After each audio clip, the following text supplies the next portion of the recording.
Bonjour les amis, nous avons aujourd'hui l'extrême chance de recevoir une légende en direct, Joël de Renet. Alors pour les petits jeunes qui ne le connaîtraient pas encore, c'est un homme qui a tout fait dans sa vie, c'est surtout un grand scientifique. Et pour les plus jeunes, je pourrais même dire que Monsieur Joël de Renet a été champion de France de surf, n'est-ce pas? C'est vrai, absolument, en 1961. Voilà. Et Joël de Renet continue à faire du surf. Régulièrement, 3 heures par jour quand c'est bon. Bon, alors aujourd'hui nous n'allons pas parler de surf du tout, nous allons parler de génétique, nous allons parler de santé, nous allons parler de société. Je dois dire que Joël de Renet est donc un expert, disons, de la génétique, c'est un expert aussi de l'informatique. Vous avez travaillé pour le MIT, vous avez travaillé aussi pour l'Institut Pasteur. Oui, j'étais directeur des applications de la recherche. Alors ce qu'on dit, c'est que Joël de Renet est un prospectiviste, c'est-à-dire qu'avec les données qu'il réunit dans la société, dans la science, il peut imaginer un petit peu le futur. Alors je dois dire que tous ceux qui se préoccupent de leur santé, qui cherchent à savoir qu'est-ce qu'il faut manger ou pas manger, Joël de Renet a été le premier à publier un bouquin sur la bonne bouffe, c'est-à-dire, vous avez dénoncé la malbouffe. En 79 avec ma femme Stella, absolument. Voilà. Et puis aussi un autre bouquin célèbre, qui est aussi un peu ancien, c'est le Macroscope, c'est bien ça, où vous donniez une sorte de vision globale, générale des systèmes complexes. Exactement, depuis la cellule jusqu'à l'entreprise en passant par l'économie. Très bien. Alors, avant de commencer notre entretien, je dois vous rappeler que vous pouvez poser des questions. Et vous devez poser des questions, parce que moi, j'ai envie de travailler le moins possible. Alors, pour cela, les règles du jeu. Nous avons 2 drapeaux. Quand vous poserez une question, ça sera ma consoeur, Chloé, qui me la répercutera sur un carton. Donc, elle agitera le drapeau jaune pour attirer mon attention. Et moi, je sais que M. Joël de Renet, sa spécialité, il est conférencier, il est écrivain, donc il a l'habitude d'expliquer tout ça, mais de temps en temps, ça peut être un peu trop complexe pour nous. Donc, j'agiterai mon drapeau rouge pour lui demander des explications supplémentaires. Je dois dire aussi que Joël de Renet vient de sortir un bouquin, La Symphonie du Vivant, comment l'épigénétique, ça y est, vous bloquez l'épigénétique, on va vous expliquer ce que c'est, comment l'épigénétique va changer votre vie. Et dedans, il y a plein de conseils sur ce qu'il faut manger ou pas manger, comment il faut se comporter en société, comment il faut éviter le stress, comment il faut méditer. Vous allez voir, il y a très bons conseils. Et enfin, pourquoi traitons-nous ce sujet aujourd'hui? Tout simplement parce que Le Point, qui est votre magazine préféré, publie cette semaine un très grand ensemble sur la révolution de la génétique. Vous voyez, pas simplement en médecine, mais aussi dans tous les domaines, les prodiges de la génétique. Et vous voyez là, en première page, Emmanuel Charpentier, qui a inventé le ciseau moléculaire. Alors, entrons dans le vif du sujet. Cher Joël de Renet, dernièrement, on a nettement amélioré nos connaissances sur la génétique. On sait que maintenant, on peut moduler l'expression de nos gènes. On a par ailleurs mis au point ce que j'ai dit, ce dont j'ai parlé, c'est-à-dire des ciseaux génétiques. Alors, jusqu'à aujourd'hui, nous étions un peu les esclaves de nos gènes. Est-ce qu'à l'avenir, on pourra intervenir sur nos gènes pour pouvoir être en meilleure santé, mieux manger, produire, je ne sais pas, du blé dans le désert? Alors, dites-moi. Absolument, vous l'avez dit, l'épigénétique d'une part et les ciseaux moléculaires d'une part vont bouleverser complètement notre génétique et la génétique en général. D'abord, l'épigénétique, c'est la possibilité de moduler l'expression de nos gènes. On a cru pendant très longtemps que nos gènes étaient tellement immuables. Ah, stop. Oui. Vous avez prononcé un gros mot, le mot gène. Oui. Alors, est-ce que vous pouvez nous définir, parce que moi je n'en sais pas plus, quelle est la différence entre un gène, un chromosome, un ADN, l'épigénétique, puisqu'on va parler que de ça? L'ADN, c'est la base du code génétique. Ce sont des produits chimiques qui représentent un code enroulé en double hélice à l'intérieur des chromosomes qui sont dans les noyaux des cellules. Et un gène, c'est une partie de ce code génétique qui contient l'information pour fabriquer des protéines ou des enzymes qui sont les machines-outils qui font marcher notre corps. Par exemple, vous avez les yeux bleus, vous avez donc un gène pour les yeux bleus. Absolument. J'ai peut-être aussi un gène qui me permet de résister au froid. J'ai peut-être aussi des gènes qui me permettent de faire du surf pendant très longtemps et de résister à la fatigue. Donc ça, c'est de la génétique. Très bien. Alors, l'épigénétique, maintenant, cette grande découverte de ces dernières années, c'est un peu complexe, j'ai eu du mal. Épi, ça veut dire par-dessus. C'est-à-dire qu'en plus de la génétique, c'est-à-dire l'ADN dont on vient de parler, nous avons la possibilité d'intervenir sur la fonctionnalité de cette génétique, c'est-à-dire de faire s'exprimer plus tel gène, telle protéine ou telle autre en fonction de notre comportement. Très bien. Alors, là, je dois encore intervenir. Monsieur Joël de René a dit que sur nos chromosomes, nous avions un certain nombre de gènes. Vous, toi et toi, comme lui, comme moi, nous avons environ 22 000 gènes. Mais ces 22 000 gènes ne représentent qu'une toute petite fraction de nos chromosomes. 2%, c'est-à-dire 98% de notre ADN, de nos chromosomes, ne servirait à rien, croyait-on autrefois. On appelait même ça comment des gènes L'ADN poubelle. L'ADN poubelle. Alors la grande découverte, disons, de ces dernières années, c'est que toute cette partie qui ne servait à rien, en réalité, ce sont comme des interrupteurs. C'est là où se gèrent, se modulent les chromosomes. Est-ce que j'ai bien compris, professeur ? C'est tout à fait ça, sauf qu'il faut bien expliquer que l'ADN est fait de double hélice enroulée sur elle-même, et l'ARN, c'est une partie, pas en double hélice, mais en simple brin. C'est toute la partie de ces 98%, on ne savait pas à quoi ils servaient, sert à fabriquer ces interrupteurs chimiques sous la forme d'ARN, des micro-ARN qui se baladent dans tout le corps et qui jouent le rôle d'interrupteur. Oui, voilà, c'est un peu compliqué. J'espère que vous avez compris. En tout cas, une première question. Bravo. Voilà. Alors, en termes d'éthique, n'est-ce pas dangereux d'agir sur nos gènes? Alors, effectivement, on va aborder ce problème d'éthique, mais on peut déjà en parler un petit peu, puisque ça ne m'étonne pas, c'est la première question.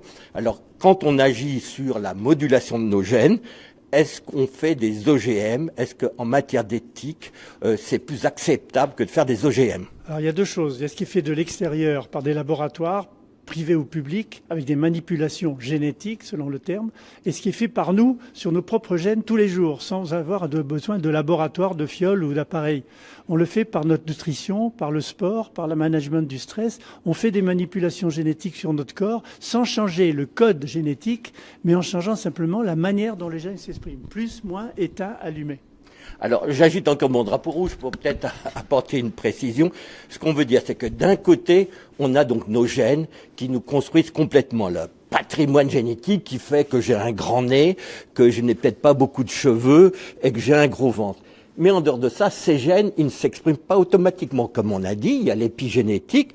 Donc l'épigénétique fait que ces gènes doivent être modulés. Par exemple, si vous avez une cellule dans le foie, c'est une cellule qui est différente de la cellule qui est dans votre cerveau. Donc là, il y a un phénomène de régulation qui fait que seuls les gènes du cerveau s'expriment dans un neurone, tandis que seuls les gènes du foie s'expriment dans un foie. Absolument. Ce que l'on peut aussi, c'est par des pratiques comme le sport ou la méditation, intervenir sur la manière dont ces gènes vont s'exprimer. La méditation peut faire en sorte que des gènes antioxydants, anti-inflammatoires, qui donc protègent le corps du vieillissement, vont s'exprimer. D'où le fait que même la méditation peut avoir une influence sur nos gènes, ce que l'on ne savait pas jusqu'à il y a quelques années. Alors c'est ce qui est très important, c'est-à-dire que donc, je crois que vous avez, dans votre livre, vous avez fait figurer 5 axes qui permettent d'agir donc sur la partie de notre ADN, qui ne sont pas les gènes, mais qui gèrent, qui modulent, qui contrôlent les gènes. Et cette partie, l'épigénétique, donc ces 98%, sont susceptibles d'être modifiés, d'être influencés par le milieu extérieur, c'est-à-dire par notre hygiène de vie, parce que nous mangeons, par le sport, par la méditation. Ou soit involontairement par la pollution du monde dans lequel nous vivons, par le bruit dans lequel nous vivons. Donc il y a à la fois des possibilités de modification volontaire, parce que vous avez dit, la nutrition, l'exercice, le management du stress, mais malheureusement aussi pour beaucoup involontaire dans les conditions de pollution ou de bruit dans lesquelles ils vivent. Vous fumez, vous prenez des drogues, vous êtes stressé, tout ça agit sur l'épigénétique, donc sur notre génétique. Alors, autre révolution, c'est que dernièrement, on a pu constater que ces caractères épigénétiques, c'est-à-dire sous l'influence du milieu extérieur, pouvaient être transmis à la génération suivante. Oui, c'est la vieille histoire de l'inné et de l'acquis. la bataille contre Darwin et Lamarck. J'explique. Pour Darwin, tous les changements de l'ADN viennent de mutations au hasard. Et certaines sont conservées par la sélection naturelle, permettent la survie de l'individu, ou au contraire sa disparition avec son ADN. Pour Lamarck, c'est la fonction qui crée l'organe. C'est-à-dire, plus la girafe tend le cou vers le haut des arbres pour manger des fruits au-dessus, plus cette transmission va être faite à ses descendants. Or, on a découvert avec l'épigénétique qu'il y a une transmission des caractères acquis. Des parents qui sont drogués, des parents qui boivent trop d'alcool, des parents tabagiques, des parents stressés peuvent transmettre non pas la totalité, mais une partie de ces prédispositions à leurs enfants. C'est ça qui est très nouveau. Alors, nous avons, je crois, voilà, Chloé m'agite le petit drapeau rouge. Nous avons une question. Merci les amis. Est-ce qu'on tente forcément de gènes? Alors, attendez, j'arrive mal à lire. Est-ce qu'on hérite forcément de gènes existants ou crée-t-on également les nôtres, c'est-à-dire des gènes? Est-ce qu'on crée des gènes? Ah bon, écoutez, expliquez-nous. Alors non, on hérite d'un patrimoine génétique constitué par nos arrière-grands-parents, nos grands-parents, nos parents. Il n'y a aucun changement du code génétique à notre naissance, mais en revanche, comme on le voit pour les jumeaux vont naître avec exactement le même patrimoine génétique et pourtant, selon la vie de tel jumeau A et de tel jumeau B qui va vivre dans un autre pays, qui va manger différemment, eh bien, il sera complètement différent.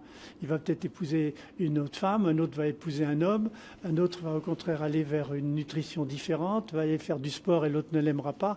Donc, c'est l'épigénétique de ces jumeaux qui a déterminé leur vie et pas leur génétique. Il n'y a pas donc de création de gènes nouveaux à la naissance. Alors, je dois apporter une correction à Monsieur Joël de René. Il y a quand même ce qu'on appelle les mutations.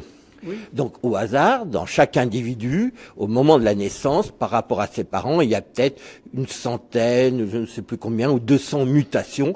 La plupart de ces mutations, donc, ça change l'expression d'un gène. Soit ça la change, mais il n'y a aucune conséquence, aucune répercussion. Soit il peut effectivement avoir des répercussions, avoir la création, pourquoi pas, de maladies génétiques ou autres, mais c'est quand même très rare.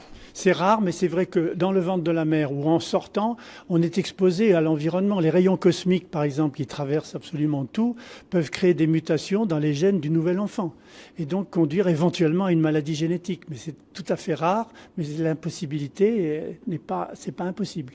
Alors, l'autre révolution dont j'aimerais qu'on parle aussi, ce sont ces fameux ciseaux moléculaires. Alors, peut-être vous avez lu dans vos journaux le nom, ça s'appelle CRISPR-Cas9, CAS9.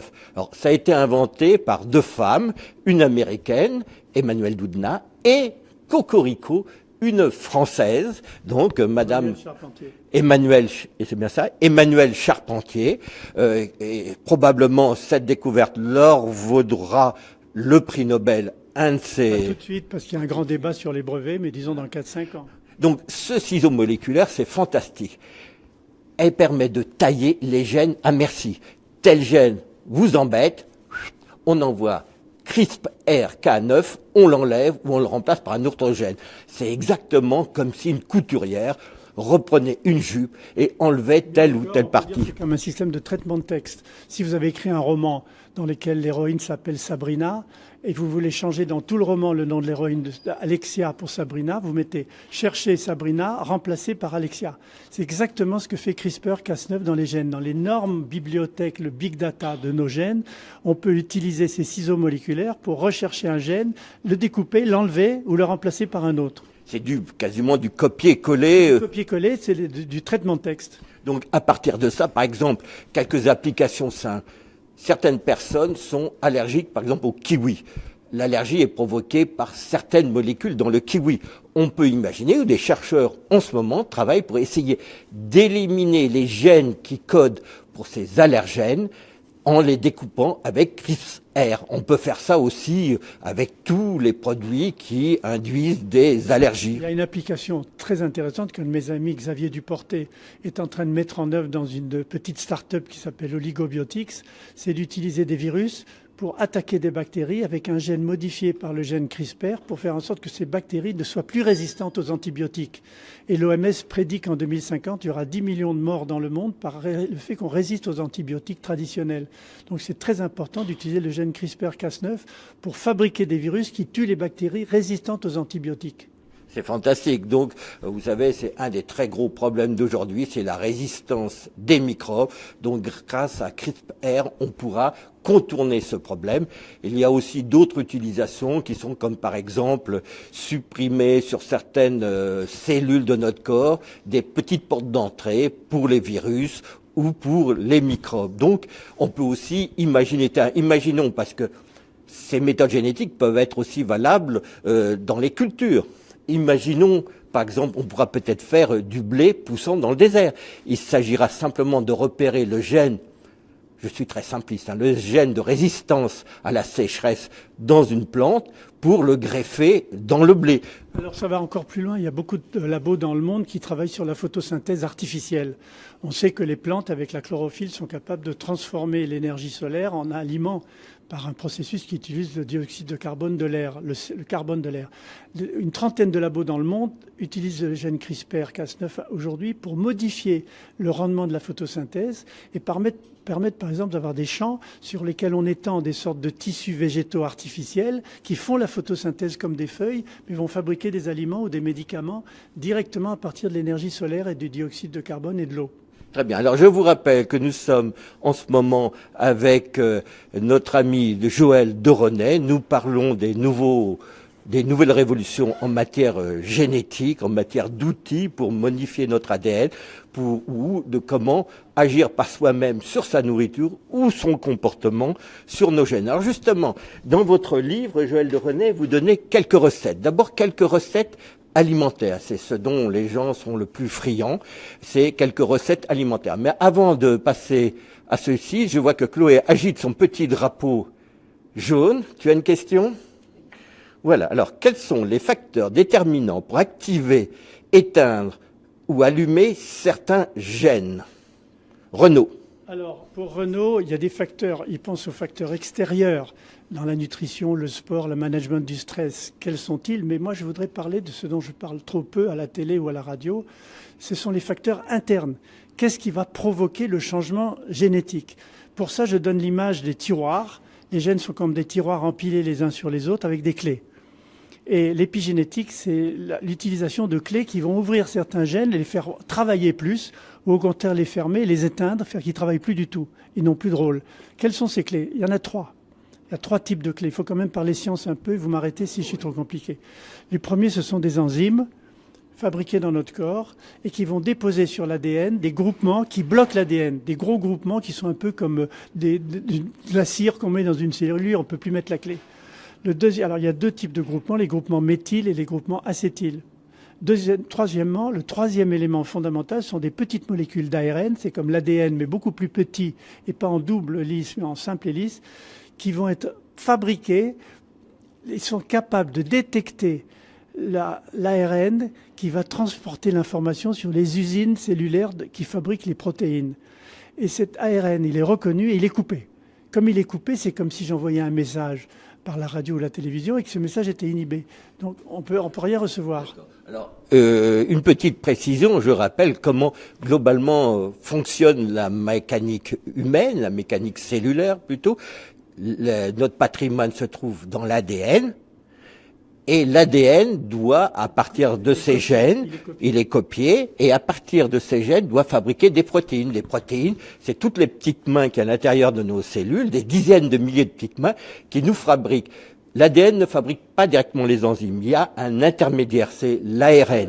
Cet ARN part du noyau où il y a les chromosomes, va dans le reste de la cellule, où cet ARN va trouver des ribosomes. Et la ribosome, c'est les sortes de machines qui fabriquent, la machine-outil, qui fabrique les protéines. Donc, si cet ARN qui est chargé de faire l'intermédiaire entre l'ADN, nos chromosomes, et les protéines, si cet ARN est coupé... Le gène est silencieux. Voilà, vous avez compris, j'espère ? Bon, c'est parfait. Alors, nous allons peut-être reprendre, savoir la nourriture. Alors, comment on peut agir sur sa génétique, sur sa santé, en mangeant là? Est-ce qu'il y a des aliments qui sont préférables à d'autres, par exemple, ou des aliments à surtout ne pas consommer? Alors, il y a une règle générale d'abord, c'est manger moins. Ne pas reprendre. Manger moins, être plus frugal. Ça, c'est la règle 1. Deuxièmement, c'est manger des fruits et des légumes qui contiennent beaucoup de fibres, qui sont bonnes pour les micro-organismes qui vivent dans notre côlon, qu'on appelle le microbiome. 100 000 milliards de microbes qui produisent des vitamines, presque des médicaments pour notre corps, nous maintiennent en bonne santé. Donc, manger moins, manger coloré. Pourquoi manger coloré? C'est parce que les fraises, les cerises, les épinards, les choux rouges, tous contiennent par leur couleur des pigments qu'on appelle des flavonoïdes. Et ces pigments sont antioxydants et anti-inflammatoires. Or, le vieillissement et la mauvaise santé tient de deux types d'actions, l'oxydation du corps et l'inflammation du corps. Le corps s'enflamme, quand vous êtes piqué, ça devient rouge. Eh bien, l'auto-inflammation du corps conduit à des rhumatismes, à la cataracte, à des maladies comme la maladie d'Alzheimer ou Parkinson. Et l'oxydation c'est en quelque sorte la rouille du corps. Donc pour lutter contre l'oxydation et contre l'inflammation, la clé c'est de manger coloré. Oui, mais ça passe pas par les gènes et les chromosomes, ça. Mais ça passe directement par les gènes et les chromosomes, parce que ces produits-là vont influencer la production d'enzymes et de protéines anti-inflammatoires et antioxydantes. Ah, très bien. Ça va réveiller les gènes de l'anti-inflammatoire et de l'oxydant. Un autre exemple, c'est pas seulement la nutrition, la méditation. On a démontré que la méditation influe sur les gènes anti-inflammatoires et antioxydants. Donc il y a des rôles non seulement sur le corps direct, mais sur le cerveau. Très bien. Alors, je voudrais revenir sur un certain nombre d'éléments. Alors, aujourd'hui, c'est le salon de l'agriculture.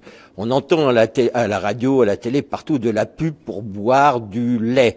Est-ce que boire du lait de vache est bon pour la santé, cher ami? Moi, je suis désolé, mais je bois plus de lait de vache. Terminé depuis longtemps. Je ne suis pas allergique au lactose, mais j'ai trouvé que le lait de chèvre ou le sans lactose va beaucoup mieux pour des tas de questions de santé, des petits problèmes dont on ne s'aperçoit pas régulièrement, mais qui empoisonnent la vie des gens. Donc moi, je m'excuse pour les amis du lait, mais je suis assez opposé au lait de vache. La viande? La viande, j'en mange pratiquement jamais, surtout pas de graisse et jamais de charcuterie. Très bien. Alors, est-ce que Chloé, tu as une question encore? Nous avons une question. Réveillez-vous un peu, hein, ça vient pas assez vite les questions. Alors, les conditions climatiques et environnementales influent-elles sur les gènes? Indirectement, mais comme le bruit, le soleil influence sur les gènes. Trop de soleil peut créer des mélanomes, mais en même temps produit de la vitamine D. Donc il agit sur des gènes. Le bruit agit sur nous, nous empêche de dormir et fait monter l'hypertension. Donc il est clair que le réchauffement climatique, par les changements de stress que ça produit dans notre corps, le fait de devoir se déplacer, de devoir se couvrir ou se découvrir, crée une sorte d'habitude stressante qui va avoir une influence sur nos gènes. Mais on ne peut pas dire que c'est le réchauffement climatique direct, c'est les effets indirects du réchauffement climatique qui ont une influence sur nos gènes. Alors les 5 clés d'une bonne santé, c'est bien manger, Joël de Renet vient nous l'expliquer, manger équilibré, se faire plaisir et pas trop manger, j'en suis l'exemple.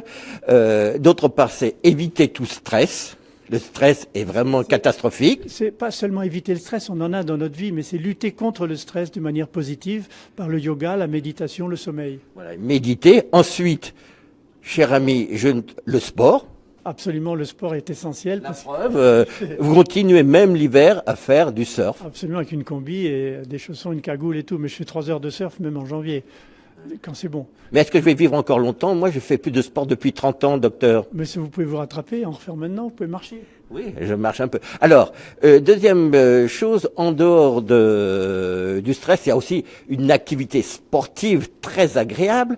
Qu'est-ce que vous en pensez? Est-ce que ça fait du bien à notre épigénétique, l'amour? Non seulement ça fait du bien, mais c'est essentiel parce que ça produit des hormones comme l'ocytocine, la sérotonine, la vasopressine, la dopamine, les endorphines, tous ces produits. Tout ça quand je fais l'amour. Mais ils sont produits dans notre corps en permanence. Le fait si on est bien tous les deux ensemble en faisant cette émission. Attendez, ça ne veut pas dire qu'auparavant on a fait quelque chose ensemble. Non, mais si les gens sont heureux de nous écouter, ils produisent de l'ocytocine. Si je regarde mon chien dans les yeux et qu'il me regarde et qu'il bat sa queue, le chien va produire de l'ocytocine, qui est l'hormone du plaisir, la même que nous. Donc l'ocytocine, les endorphines, la dopamine sont des hormones du plaisir que produit non seulement le sport, mais bien entendu un sport très efficace et régulier que l'on peut faire, c'est l'amour. Très bien. Bon, écoutez, c'est parfait. Nous allons... Ah, t'as encore une question, Chloé? Chloé, Voilà, drapeau jaune, nous avons une question. On a donc les moyens d'éradiquer toutes les maladies génétiques. Est-ce que vous croyez qu'à long terme, on pourra éradiquer toutes les maladies génétiques, se faire une sorte d'ADN parfait, et pourquoi pas même créer des surhommes?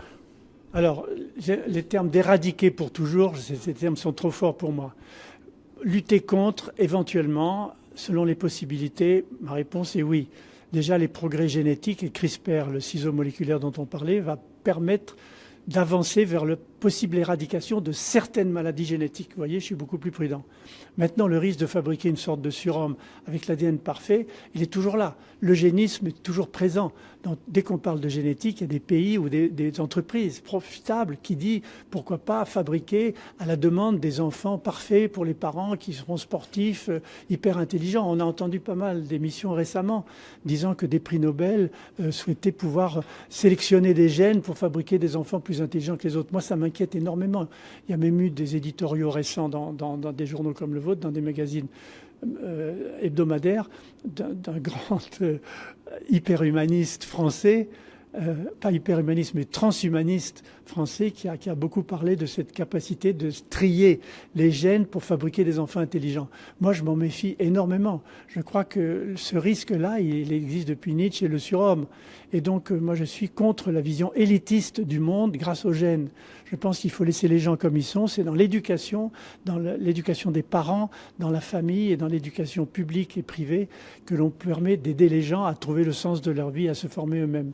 Pas seulement de faire une génétique parfaite. Ça rappelle des mauvais souvenirs de certains pays à une époque des années 30. On ne va pas insister, effectivement. Alors, Chloé, as-tu encore une... Ah voilà, Chloé, mais une question de Candy. Alors, les compléments alimentaires, ça marche sur nos gènes? Absolument. Est-ce que les compléments alimentaires marchent sur nos gènes? Ma réponse est extrêmement positive. Il y a dans la nature une synergie de produits, c'est-à-dire de les prendre ensemble, qui est meilleure et plus importante que les médicaments. Par exemple, le curcuma, qui est un produit anti-inflammatoire et qui est un produit qui est aussi antioxydant. Le jus de grenade, que depuis des millénaires on utilise. Alors, je dois dire, et j'ai mon drapeau rouge là, que le curcuma n'est pas absorbable directement. Il faut que vous preniez du poivre surtout, et même du gingembre. Vous mélangez tout ça. D'ailleurs, on peut l'acheter en tube chez Solgar. Je fais de la pub, mais on l'a en supplément alimentaire qui contiennent à la fois le curcuma, le poivre et le gingembre. Exactement. On en prend une petite gélule tous les matins. Okay. Alors ça, ce sont des compléments alimentaires naturels. Le thé vert, la pectine des pommes dans la peau des pommes, les choux-fleurs, les mirabelles, le sulforaphane qui est contenu dans les brocolis, tous ces produits naturels doivent être pris en synergie. C'est pas ou l'un ou l'autre, mais c'est dans la journée, dans son petit déjeuner, dans sa salade, le soir dans son potage. En prenant, tous ces produits ont un effet extrêmement positif sur la résistance aux maladies, le ralentissement du vieillissement et même les risques de cancer. Une petite interruption là pour vous dire que je suppose que notre interlocutrice, Candy, voulait parler des compléments alimentaires fabriqués par les industriels, vendus en pharmacie, où dedans on ne sait pas très bien ce qu'il y a dedans. On sait mieux en lisant les étiquettes parce qu'ils ont fait des efforts, mais par exemple les oméga 3 sont des suppléments alimentaires qu'on peut recommander. Je pense que la vitamine C est un supplément pas en excès parce qu'elle est éliminée très vite par le corps qu'on peut recommander. Je pense que des produits comme le curcuma dont j'ai parlé sont recommandables. Donc il faut bien lire ce qu'il y a sur les étiquettes des produits, des suppléments alimentaires et ne pas les critiquer a posteriori. A priori, je pense que l'industrie pharmaceutique a fait pas mal de contre-publicité pour expliquer que justement il fallait se méfier de certains suppléments alimentaires pour qu'on puisse favoriser ces médicaments. Donc effectivement, ça va à l'encontre des médicaments parce que les gens sont moins malades. Alors, très bien, Joël de René. Nous avons maintenant le troisième volet, qui est le volet peut-être le plus intéressant de notre interview, mais j'avoue, c'est un volet que je ne maîtrise pas parfaitement. Dans votre livre, Joël de René, La symphonie du vivant, vous parlez beaucoup de l'ADN sociétal. Mais auparavant, on a encore peut-être une petite question, oui, une dernière question, voilà, sur... Ah, là derrière. Donnez-vous ces conseils dans votre livre, La symphonie du vivant. C'est Daniel qui vous demande ça. Bien entendu, tous ces conseils sont donnés dans ce livre qu'il faut acheter. Et dans l'article du Point, mais surtout dans le livre. Et puis, au niveau nutrition, éviter peut-être, moi, ça c'est moi qui parle, certains conseils de médecins très médiatiques qu'on voit dans toutes les émissions avec un beau sourire et qui, généralement, tous ces conseils, il y a des dizaines de médecins qui publient des livres pour maigrir, pour être en bonne santé. Très souvent, c'est purement des opérations médiatiques. C'est moi qui en parle. Alors, dernière chose, comment peut-on éradiquer les maladies? Non, c'était une question qu'on a déjà posée. Alors, nous allons donc maintenant aborder le problème de l'ADN sociétal. Je prépare mimétique. Je prépare mon petit drapeau parce que là, ça va être trapu. Accrochez-vous. Alors, l'idée de l'ADN sociétal vient d'une proposition qui a été faite par un grand biologiste britannique, Richard Dawkins, en 1976, dans son livre Le gène égoïste, dans lequel il a parlé des mèmes. Les mèmes, ME, accent grave, ME, les mèmes, pour lui, c'est des gènes sociétaux. Ce sont des gènes transmis par la société, des gènes culturels en quelque sorte. Des gènes virtuels, il n'y a pas d'ADN, rien. Des gènes virtuels qui sont transmis par les journaux, par la télévision, par les médias, maintenant par les tweets, par les blogs. Les tweets de Trump sont des mèmes. Alors des mèmes, c'est des petites phrases qu'on se répète, qui restent. Par exemple, Gangnam Style, cette espèce de chanson coréenne qu'on a tous répétée, c'est un mème. Vous pouvez danser un petit peu, non? Je me rappelle de cette espèce de truc. Bon. C'est un mème, on le répète. Des petites phrases de politique, comme je suis responsable mais pas coupable, c'est Georgina Dufoy, c'est un mème. Il est répété, il est repris. Casse-toi pauvre con, de Sarkozy en 2006 au Salon de l'Agriculture, c'est un mème. Et c'est mauvais ça pour la société? Alors c'est mauvais, c'est bon, en même temps ça permet les rumeurs. La rumeur est pas si mauvaise pour la société, elle permet de se distancier les uns par rapport aux autres ou de se rapprocher les uns par rapport aux autres. Ce que Trump utilise tout le temps dans ses tweets, ce sont des mèmes, les tweets de Trump. Le problème de ces mèmes de Trump, c'est que c'est répété par les médias, réutilisé sans beaucoup de commentaires. Donc ce sont des armes de disruption massive, les tweets de Trump. Ça peut tuer la carrière de quelqu'un ou créer des incidents diplomatiques entre les pays. Donc le mème a conduit à des études comme les gènes, qui ont conduit à la génétique. Les mèmes ont conduit à des études scientifiques sérieuses qu'on appelle la mémétique.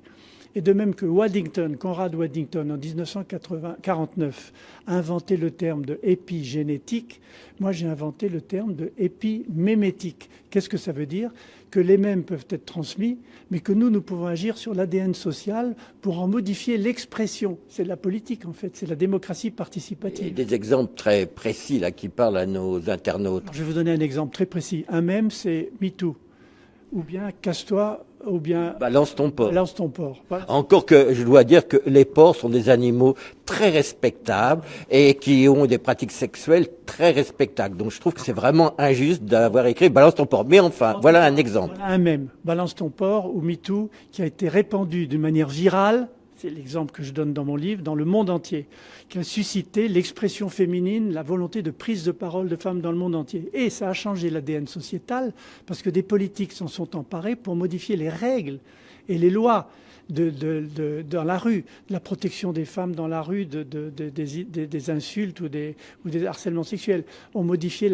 ont changé l'idée de la parité homme-femme dans les salaires dans les entreprises, la relation des femmes au pouvoir des patrons dans les entreprises. Donc voilà comment des mèmes, comme ceux que je viens de mentionner, ont atteint la communauté mondiale, la collectivité, pour modifier l'ADN sociétal. Donc c'est exactement l'exemple que je donne. Je donne beaucoup d'autres exemples dans mon livre, mais c'est l'exemple de comment des mèmes sont des gènes sociétaux qui peuvent s'intégrer à un ADN sociétal et comment nous pouvons, nous, par notre action collective, modifier l'expression de l'ADN sociétal, qui est exactement ce que l'on fait pour l'épigénétique, par nos comportements, de modifier l'expression de notre propre ADN. Ben c'est évident, vous avez compris, j'espère vous. Vous avez compris. Si vous n'avez pas compris, regardez une deuxième fois la vidéo. Alors, ce qui est une dernière petite question, aujourd'hui, tous ces tuyaux qui permettent un flux d'informations passent par certaines entreprises, où ces flux sont confisqués par certaines entreprises, comme je citerai Google.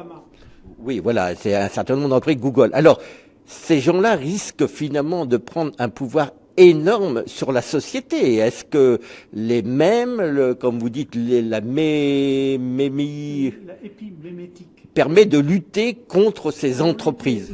Alors je reconnais comme vous que certaines entreprises comme les GAFA ou GAFAMA, parce qu'il y a Microsoft, Alibaba qu'on peut rajouter, ces entreprises sont en train de créer de véritables monopoles numériques. Ce qu'ils veulent, c'est que vous ayez tous les jours, en vous réveillant devant vous et toute la journée, un écran de leur propre service, dont ils vont utiliser vos informations pour les revendre à d'autres.